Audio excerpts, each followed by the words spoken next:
You're on the podcast with Dino and Ashley. So how you doing, love? Happy New Year, Merry Christmas, and everything in between. Indeed. Yeah, I am really good. Are you feeling good? Yeah. You had a couple weeks off. I know. All the things. I know. All right. Well, we have lots to share. So before I got offline, I had mentioned about simplifying for the new year and what that meant. I had so many people write and ask me, what are you doing to simplify? And then when we did our Q&A, that was probably the number one question as well, is what are the things that we're doing to simplify? And I actually thought that was kind of surprising because I just was like, oh, everybody wants that. Everybody's hungry for simplicity. Like they just got way too much going on and they don't know what to reduce it down to. Yeah. Out of all the things that I could share and all the tips and all the different things, it's like sometimes the simplest thing that's right in front of us is what everybody just wants. It's like, what are you doing to simplify? And to me, I'm like, well, what I'm going to do isn't probably going to make sense for you because it's going to look different for everybody. Yeah, it's funny. We were talking to some people too, and they literally asked this exact same question. But after we said the general answer, they're like, "So, what's that practically mean?" Yeah. I feel like people want to know what to do to simplify, but they also want like actual nuts and bolts, like real examples. Totally. We can do things in our lives to simplify it. That we don't have to get stuck in the same rut, in the same pattern that we have been in before. And we can do things to make changes. And that goes across the board for our marriages, our schedules, our work life, our everything. Yep. And so I thought we would just like run through kind of the ways that we're going to simplify this year and what we have talked about. And that's one of the reasons why I took time offline is so that we could just have time to not be distracted and not think about posting things or planning things, but just like, what do we want to do? What does the Lord want us to do? And not be distracted by that. Yeah. What we do is we'll, generally speaking, start off and say, all right, what is working and what is very much not? And we do it on both of our sides, right? Because it's important for you and I to kind of get on the same page. Me come and be like, this stuff is working great. Yeah. These things are not working so great. Right. And then out of that, and obviously you do the same thing. We find the overlaps, the things that are really going well, and we like double down on those things. Be like, all right, let's just really. So for example, you and I are really, really good about ensuring the time in the day that we get with each other that's dedicated is consistently there, right? So like, hey, let's just really be on top of that and make sure we're continuing to do that, and then find even maybe more time where we can just do that because it's been really successful for us. But then what we'll also do is we'll say, hey, this specific thing over here is really not great. It was frustrating for me, or this thing was not the best for you. So, I mean, even prime example is just some of my habits, the things that I've been doing that have been causing just issues, in your and my ability to communicate and things like that, Mm-hmm. So we just talk and we're like, hey, these are going good. And these few things over here, we kind of make some adjustments to, And I think, I know for us, so we're so business heavy. We have multiple businesses. Dino has a job. I have Instagram. We have the mercantile. We have the inn. We have a lot of things even in the background of all those things. And so a lot of our, busyness and how we simplify life I think stems from that. That's a huge part of it. And then like things we do for ministry, and then things that, just prioritizing our time and the kids stuff. Yep. So going through, so this is how we do it. We literally just go through each thing. Okay, what did this last year look like? What did I not like about it? Okay, so a prime example for me is my time spent at the mercantile. And I love all the things I get to. I love so much the creative outlet over there. But there's certain things like, okay, we desperately need a coffee manager. We haven't had a coffee manager. And that would free up a lot of our store manager's time so that she can do more of the things that is kind of overflowing on me right now. Also, we've flooded 5 times in this last year. So that takes a lot of my time to constantly, like my brain capacity and focus to have to go in and fix it up again and do it's just a lot of labor. Okay, so does that mean that we, change some things inside? Do we keep the mercantile? Do we not? Just really going through line by line and is this something we want to continue to do? Is this something that is beneficial? Is it producing fruit in our lives? Yep. Is it bringing us together? Is it worth investing in because next year or in 5 years, it's going to be worth it? And it's not just, the mercantile is just an example, but that's with all of the different things and areas in our lives. Yeah, I think what we do is, in you talking just now, it kind of like the picture I painted in my head was, over here we have all of our priorities, our individual relationships with the Lord, our relationship together with the Lord, our relationship with each other, and then our kids, and then everything else is past that. So our careers and our businesses, extended family, like everything else is kind of a distant fourth. And then what we do is we line item all the things that are kind of sucking all of our time. We look at each one of them and we're like, hey, kids' sports right now is taking 80% of our free time. When you take that and look at our priorities, how does it stack inside of our priorities? Yeah. Is something that's very low on our priority taking a huge amount of our time right now? Maybe we need to have a conversation about this and see if there's other things that we could do instead of, I'm using an example, but like kids sports. That's a great thing for like a family to do. I mean, a husband and wife to do is sit down and write down these things. What are the priorities? Okay, mine is I want more quality time at home. What are the things that are taking away from that? Well, I say yes to every single Bible study and every mom group. You say yes to every single guys' night going, it's like, again, these are just examples, but writing down these things and going through each thing and knowing that we can make the change. Again, that's the biggest point, is I keep hearing that from different things. And I feel like God's even showing me that in just other areas, is that I think sometimes we set these unrealistic rules on our life that things have to be a certain way. Okay, we started this, we have to continue doing this. We are in this now. I don't know how we got here, but I don't know how to get out of it. Stop right now. Talk and discuss and ask the Lord too. What do you want me to be doing? Where do you want my time? Where can I give you the glory most? Yeah. Where can you and I come together more, Yeah. And then go from there. A little bit of a hot take, slight tangent on this is that, all right, so I help out a number of guys. They come to me and they're like, hey, you guys are doing this podcast. I'm listening to it. These are the things that are kind of going on in our lives, or my wife and my life right now. And this is kind of the picture of how this looks. And 9 times out of 10, what is going on is that they're not, the guys kind of complaining about how they want more of a connection. They want to move into this next season of life and say, hey, I don't want to be roommates with my spouse. I want to be partners and best friends, and I want to have fun, and I want to do life with them, and I want all of the other things to kind of be an accessory beyond, so I want more depth of this relationship and closeness with my wife. But maybe we'll get that later.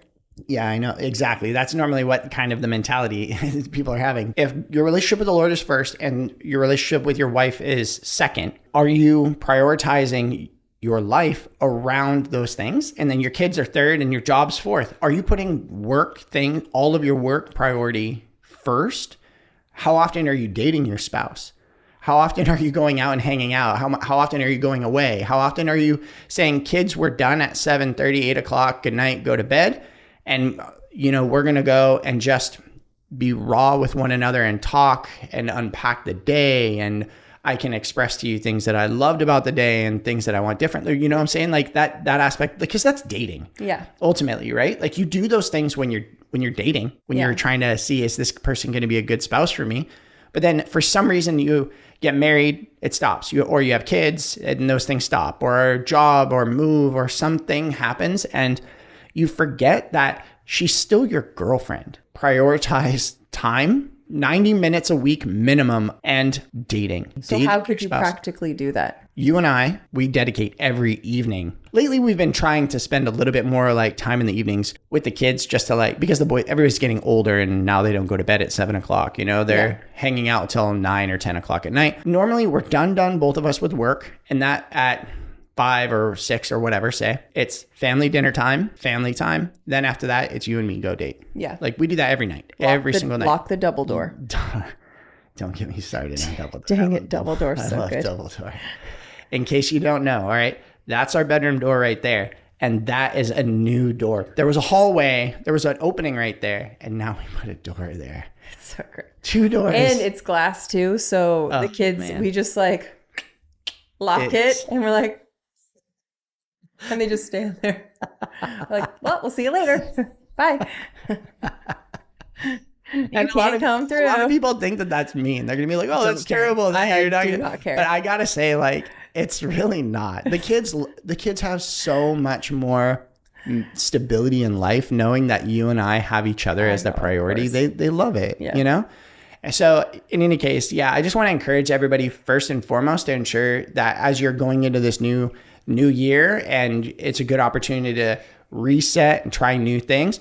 Try really dating your spouse, like hardcore, giving 90 minutes a week of talking in the evenings, like an in aggregate. So total throughout the week, 90. And then take your girl on dates, you know, go away in the evening. It should be at least once a week, at least. You and I do a lot more than that, but everybody else, I mean, like there's no reason for you not to be dating your girl. At least one time. I think a lot of times it seems too complicated, or you're avoiding having to do the work to you know, even get to that point, or it's just like, oh, but the kids, or I'm tired, you know. And you gotta, there's 1,000 bajillion excuses. There's always reasons. There's always reasons. We could easily throw some excuses absolutely down. Got some excuses. The easiest one for me as a man is, I gotta work, I'm sorry. And then what I do is I just bury myself in work, and it's such a lazy thing that men do. I mean, women do it too, I'm sure, but I'm just being honest on my side. I've done this, and there's been phases of our life. I ate dinner. I got to get back to work. I got things to do, and like just dump myself into my career. You know, you can make that excuse and say, hey, I'm going to go do this. Or what you could do is say, hey, I'm just going to double down and I'm going to invest in my family, because this is in line with the priorities that I've said. I said that my relationship with God comes first. My relationship with my wife comes second. Therefore, I'm going to go and not do my 3rd or 4th or 5th thing on my list of work. I'm going to go and be with my girl. And I'm going to invest in this.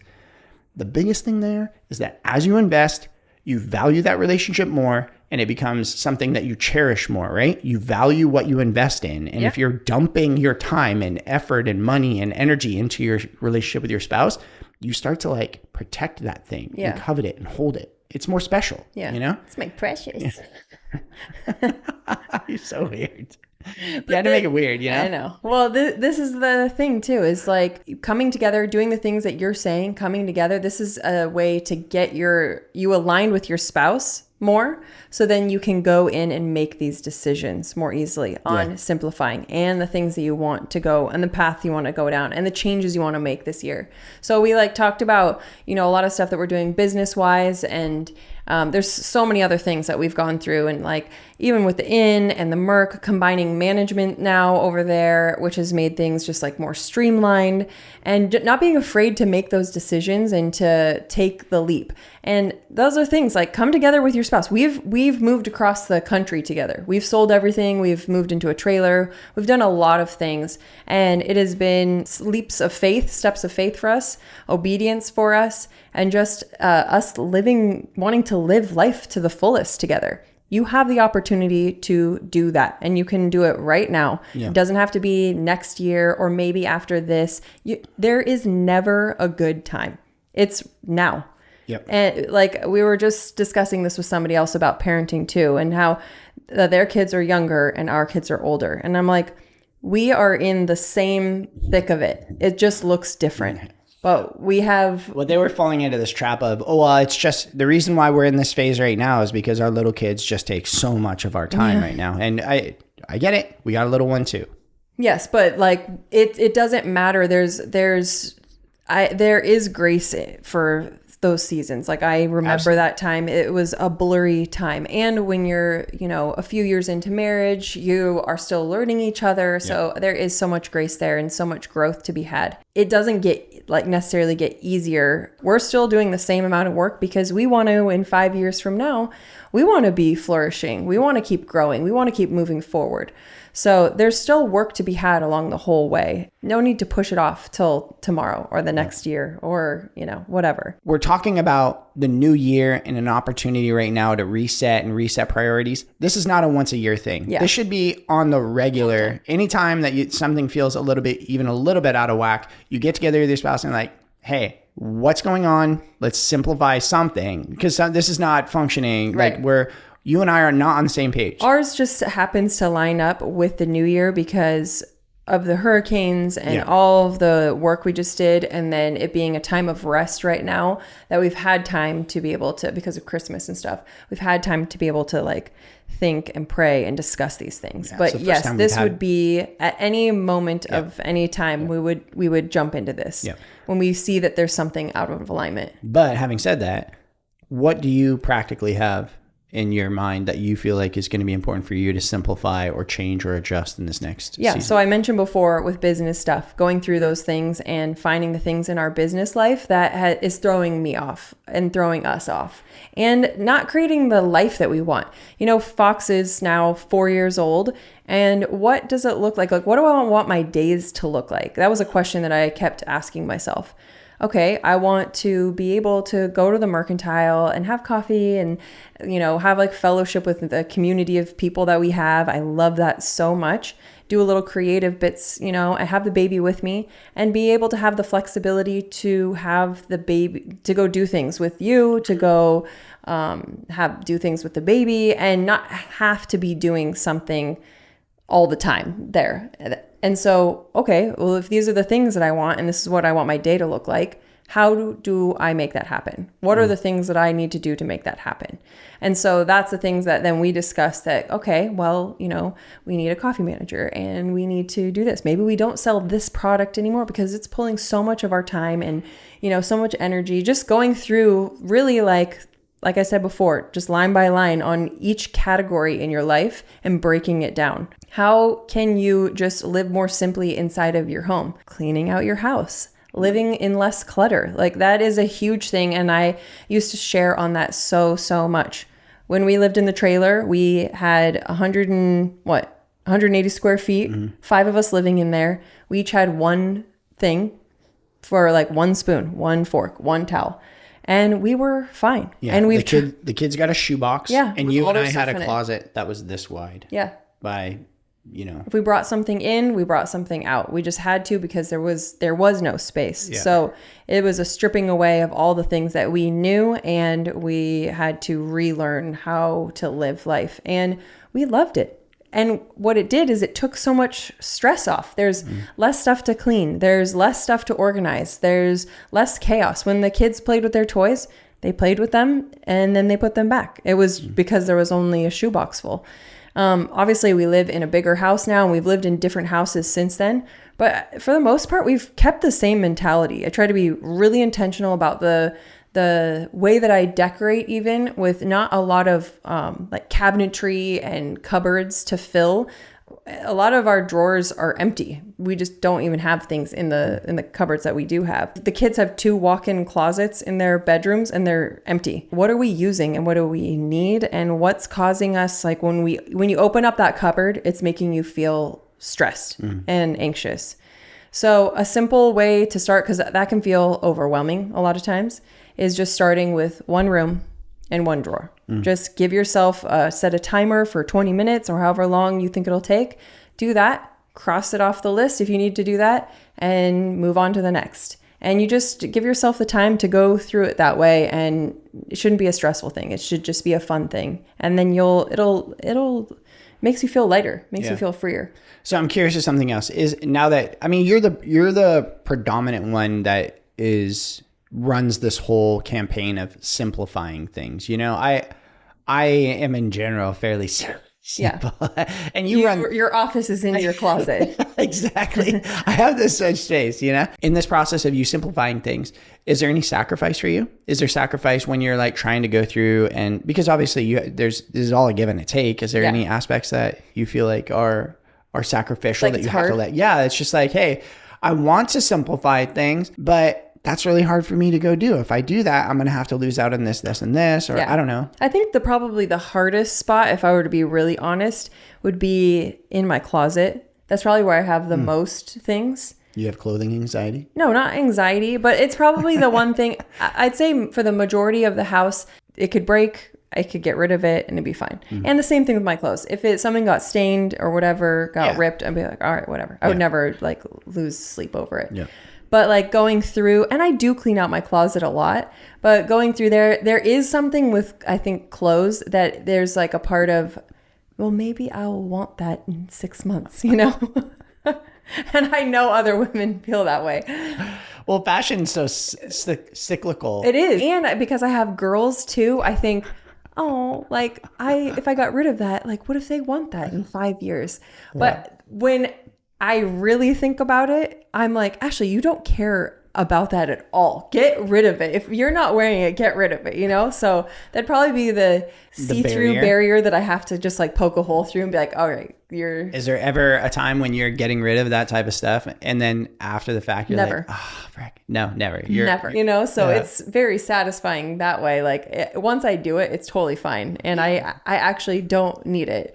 So, but it's just like one of those things. It's like, oh, I don't know. Yeah. I'm always curious from your perspective, when you go, because again, you're the one who drives the simplifying things. You know, a lot of times that looks also like our day-to-day schedule, us saying no to some people and things like that. I was going to say that. I think a big thing, and I kind of touched on it, is ministry stuff. And I think that I've been talking to some people and, you know, them saying like, I'm learning how to say no. Yeah. And that's a really, really valuable thing to learn when to say yes and when to say no. Only you can really know when that's appropriate. Yeah. That's something also to ask the Lord for. I need wisdom on my time. I think sometimes we can feel guilty, like I have to go to everything that I get invited to because otherwise it'd be mean. Or I have to do every Bible study that the church is offering because then I'm not as good of a Christian. This is such a huge trap. One of my buddies is like, I can't do date night with my girl because Wednesdays we have midweek Bible study, Thursdays is home group, Fridays is this, and Saturday, he's like, everything's just, my whole life is completely booked out. I'm like, yeah,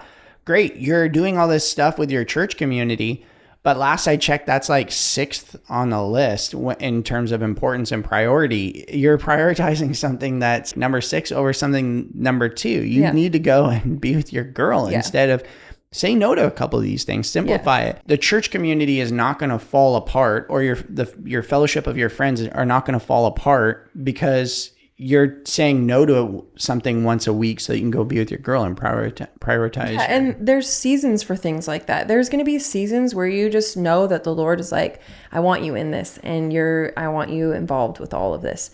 But I feel like a lot of times, the majority of people that we talk to, it is not the Lord actually pushing them into it. It's their own flesh and their own insecurities and their pride too, saying like, I got to do it all. Like, hey, look at me. I do all this stuff. Like I'm a really good Christian sort of thing. Is your family aligned right now? Is your marriage aligned?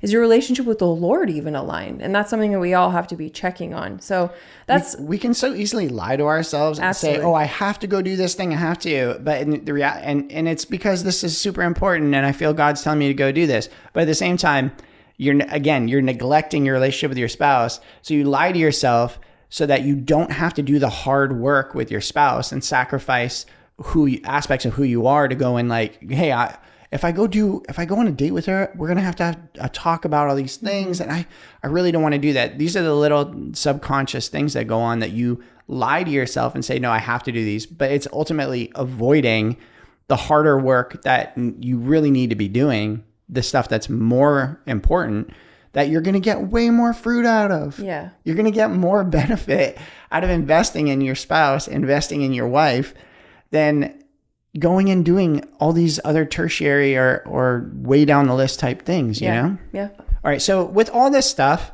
what we're ultimately doing is like looking at all the different facets of our life, right? It's like our work, our ministry related things, our kids, our relationship, right? And like we were saying at the beginning, the way you handle this is you sit down first, you list out all of the priorities, Those things should never change. You know, you should be in agreement with your spouse on what your priorities are in your marriage, both as individuals and together. And then you start running through all the different things that are going on in your life. And right now for you and I, it's obviously like the work stuff for both of us, and business is kids, our home, just our general home and how it's all functioning. And what you and I deviate on too, like, oh, I have to go do this and you have to go do that. And where can we go do things together, right? So we run through that entire list. You and I then say, hey, these are the things that some of them I say, hey, I want this out. And some you say, you know, you feel very passionately about, and we get to have a conversation about those types of things, right? And some things are really easy. It's like, wow, neither one of us really quite realize that, again, kids soccer or whatever it is killing us. Yeah. It's taking so much of our time, and the kid barely even likes it. Like, what are we doing? You know? Yeah. Again, you get stuck in that trap where you're like, well, this is what we do. And it's like, wait, do we even like soccer? Exactly. We're giving you permission right now. You don't have to do kid sports. You don't have to go do ministry things. You don't have to do any of this stuff. What you need to be doing is ensuring that what you're doing during the day is in line with the priorities that you set out with your spouse. Yeah. Right. And that God set before you. Amen. Yeah. Amen. Yeah. Right. And so going off of that, and just like to kind of wrap it up, one of the things that I'm going to be starting this new year is going through the Bible in 1 year. I saw this book pop up on like Facebook, and then the ad kept coming up because they do that to you, you know, they do so hard.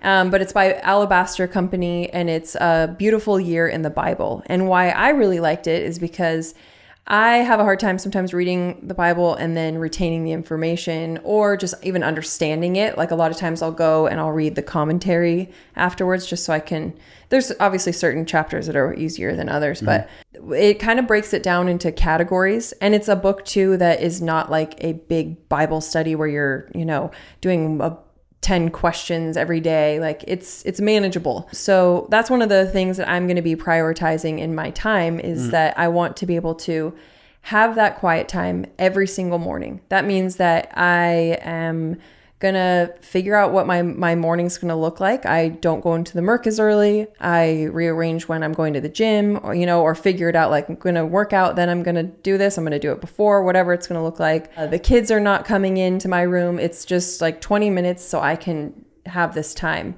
and being able to set those boundaries so that you can commit that. But since I've set out on doing it, and like this was put on my heart, I've shared it with a bunch of women. So many people are excited and have this same desire just to know who God is and to know his word. And then it just keeps pressing on me too, that he just is like, he's like lit this little ember in me, and that is just turned into this fire that I'm so pumped about, that it's like, we need to know God's word. Amen. We need to be seeking after him, and we need to know his word. Yep. And how do we do that? We go to him. We read his word. Like we need to go to him and read his word. And it takes a discipline. It takes a decision to do that. There's a lot of other things that can get in the way to doing that.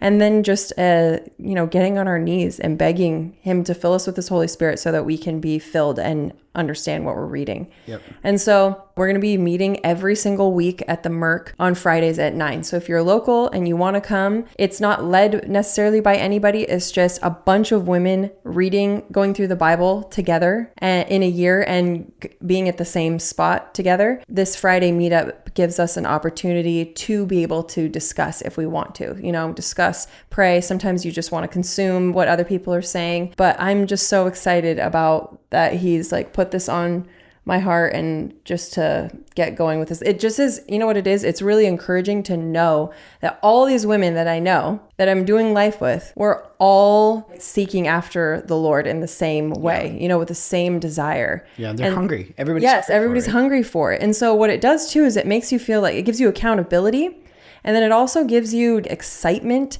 to know that other people are doing it with you. And if there is something that, I have a question about, I know that I have people that I can ask a question, and because they're in the same spot. Or the other thing is that just to know, because I'm doing it with all these women, I've been praying for them, all the women that are doing it with me, and knowing the Lord can use that to speak something to me while I'm reading for somebody else. And it's just this really exciting thing to do with other people. So that's another way, honestly, that I'm simplifying, is the way that I'm reading the Bible into a way that works for me so that I can do it and I can stick with it. And if the goal is to simplify our lives, and part of simplifying things is to ensure that we understand our priorities, the best way to get our hearts aligned with God's priorities is knowing who He is. Exactly. And seeking out who He is.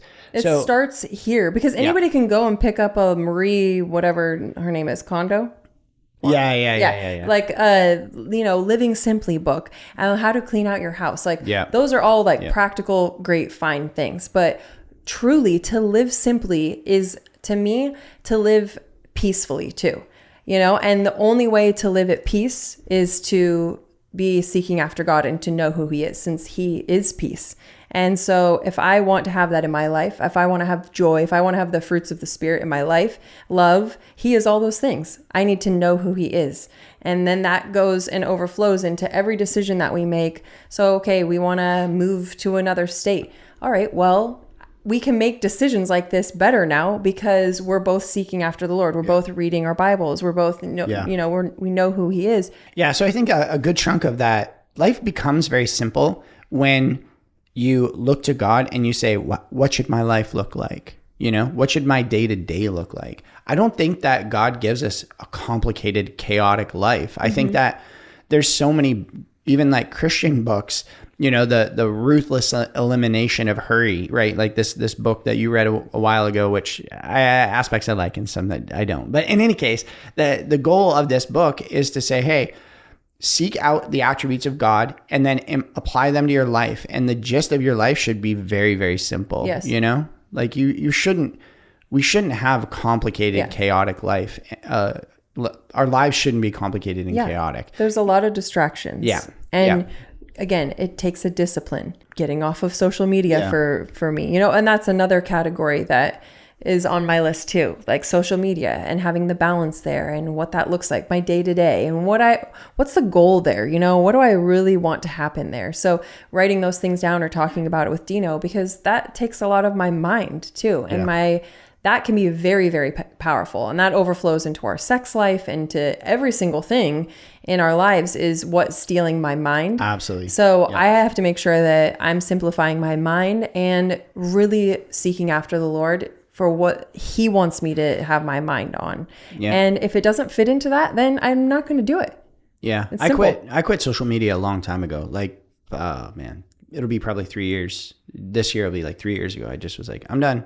Because it was just such a distraction. It was social media isn't in my top 10 of priorities, things that I actually know that I want to be doing with my life. Yeah. There's no value in this for me at all. I like the ministry aspects of it. I like what we get to do and the voice we get to have.